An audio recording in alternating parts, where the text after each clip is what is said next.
Why do we keep seeing so many mass shootings in the United States over the past several years? Do people really, genuinely want the answer? I get the impression that they don't. Perhaps that's because the real answer leads us into territory that's not very politically correct and not very comfortable to look at, so people prefer to look elsewhere. It's kind of like the story of a drunk man who's searching for something underneath the streetlight. A policeman approaches and asks him what he's looking for, and he says he's looking for his house keys. The police ask the drunk man where he was standing when he dropped them, and the drunk man points to the other side of the street. "Well, why aren't you looking over there then?" the policeman asks. "Because there's more light over here," the drunk man replies. Most Americans seem to be looking for a convenient answer, one that matches their politics and doesn't put them in a position where they might have to question their own part in the problem. Could it be that this tendency to avoid reality, to look for a quick fix instead, is actually part of the reason we're here in the first place? Over the past 20 years, the use of antidepressant medication has skyrocketed, rising by almost 400% since 1988. Today, 1 in 10 Americans are on antidepressants.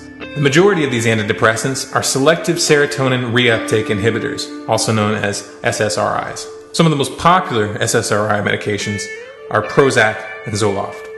In December of 2011, the FDA released a study showing a direct link between the use of SSRI antidepressants and violent behavior. And there's already been a number of these mass murders where it's been confirmed that the killers were currently using SSRI medication. It's also worth noting that these same medications are required by the FDA to carry a label warning that their use may increase suicidal tendencies. It would be foolish to pretend that SSRIs aren't contributing to this problem. But let's go a little deeper.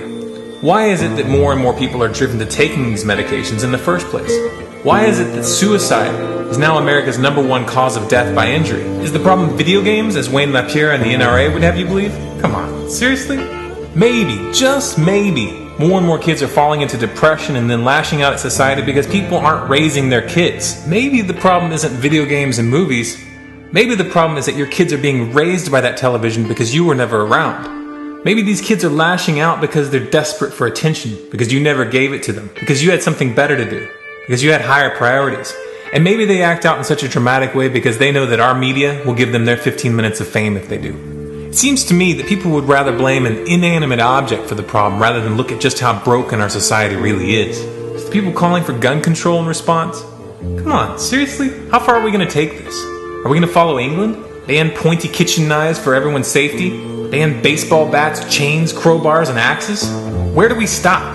When does it sink in that violence is a social problem and that this little experiment of having kids being raised by daycare and the entertainment industry is a total failure?